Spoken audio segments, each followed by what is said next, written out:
আর এক সাহাবী আল্লাহর রাসূলকে খুশি করছে। আর এক হাদিস, রাসূল বললেন, সাহাবী তোমার উপরে আমি খুশি, তোমার কি লাগবে বলো, চাও দিব। সাহাবী বলল, আপনার কাছে কিছু চাইলে দিবেন বলছেন, তাহলে রিফাকাতুকা ফিল জান্নাহ, আপনার সাথে আমি আল্লাহর জান্নাতে থাকতে চাই। একজন চাইছে কি লাঠি, একজন চাইছে কি লাঠি, আরেকজন কয় কি জান্নাতে থাকতে চাই। দুজনের আখের দুজনের চিন্তা এক। একজন জান্নাতে থাকবার চায়, আরেকজন লাঠি নিছে। হেরো ধান্দা যা, হেরো ধান্দাটা কেমনে? যে লাঠি নিছে সে লাঠিটা নিয়ে বাড়ি যায়, বলে এই আমার সন্তানেরা রে আয়, এই যে আল্লাহর নবী খুশি হইয়া তার হাতের লাঠি আমাকে দিয়েছে, এটাকে আমি মখমলের কাপড় দিয়ে পেঁচায়া তোর গোলাপ মাখায়া ঘরে আলমিরায় রেখে গেলাম। আমি মইরা গেলে সন্তান আমার নবীর হাতের লাঠিটা আমার লাশের সাথে কবরে শোয়া দিবি। আমার নবীর হাতের লাঠি প্রমাণ করবে আমি আমার নবীর দলের। আল্লাহু আকবার। নবী আমার উপরে খুশি, আমার কবরে আযাব ঢুকবে না। আল্লাহু আকবার জোরে করে। আমি যেদিন হাসরে দাঁড়াবো সেদিন এই লাঠি লইয়া দাঁড়াবো, আল্লাহকে বলবো, আল্লাহ এই লাঠি প্রমাণ তোমার নবী আমার উপরে খুশি, সুতরাং তুমি আমাকে কই দিবা, জান্নাত দাও, দোজকে ফেলো না আল্লাহ। এটা হলো সাহাবীর ধান্দা। আর যে ডাইরেক্ট চাইছে রিফাকাতুকা ফিল জান্নাহ, আল্লাহর রাসূল তারে কয়, এই এত বড় জিনিস চাইলি কেন, ছোট করে চা। আমি নবী, আমার লগে জান্নাতে থাকবি, চাওয়াটা বেশি হয়ে গেল না, ছোট করে চাও। সাহাবী কয়, আমার ওই যেটা চাইছি সেইটাই দিবেন আমারে। আল্লাহর রাসূল শর্ত দিলেন, এই কথাটা বোঝার মতো একটা কথা। আল্লাহর রাসূল বললেন, ঠিক আছে আমার সাথে জান্নাতে থাকবা, কিন্তু সাহাবী আলাইকা বিকাসরাতিস সুজুদ, তোমার জন্য বেশি বেশি সেজদা দেওয়া জরুরি। যত জীবনে সেজদা দিবা তত আমার কাছাকাছি থাকবা।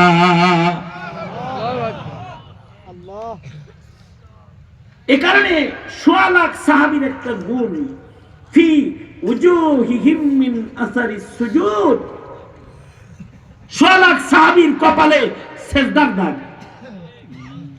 আল্লাহু আকবার জোরে করে বলেন।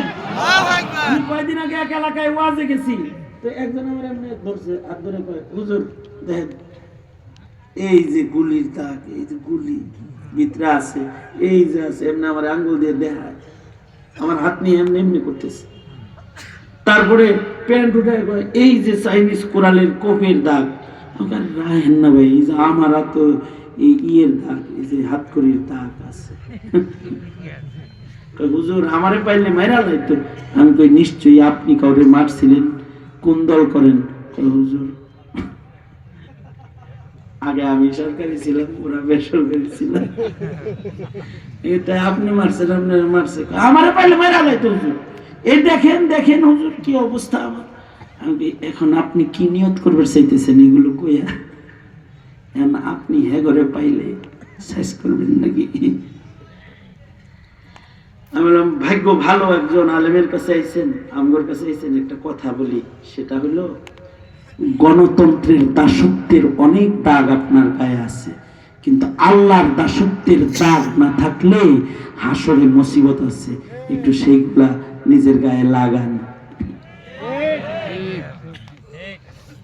গণতন্ত্রের রাজনীতির দাগ তো অনেক লাগাইছেন, কই সেজদার দাগ কই? ওযু করেন ঠিক মতো, ওযুর চিহ্ন যদি না থাকে হাসরে শাফাত পাইবেন না আগে আগে। এটা একটা বুঝের নাম। এই বুঝ সাহাবীর ছিল, এই কারণে সাহাবীর সেজদা বেশি। আমাদের এই বুঝ নাই, এই কারণে আমাদের সেজদা কম।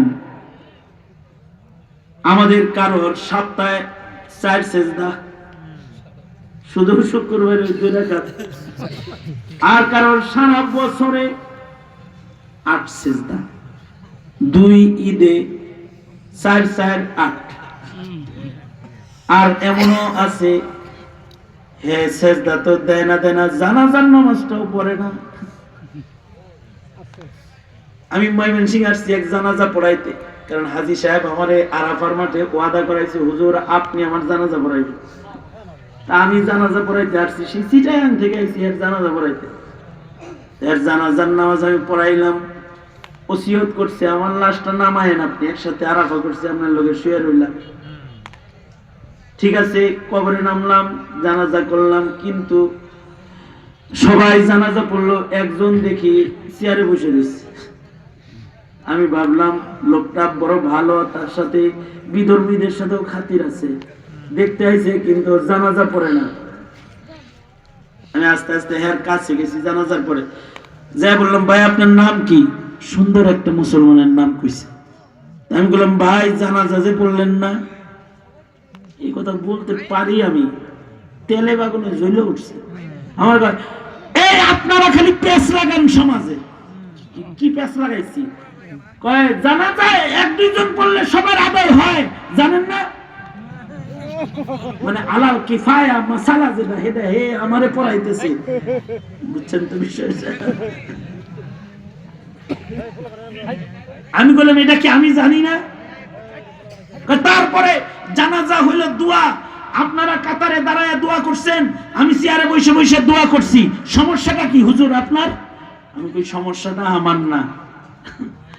তখন যদি এই ডায়লগ থাকতো তাহলে কিন্তু মুরব্বী, সমস্যা এইটা না, সমস্যা হলো এইটা যে আপনার সামনে দিয়া বড় একটা নেকির পুটলা গেল আর আপনি অন্যদিকে চেয়ে রইলেন।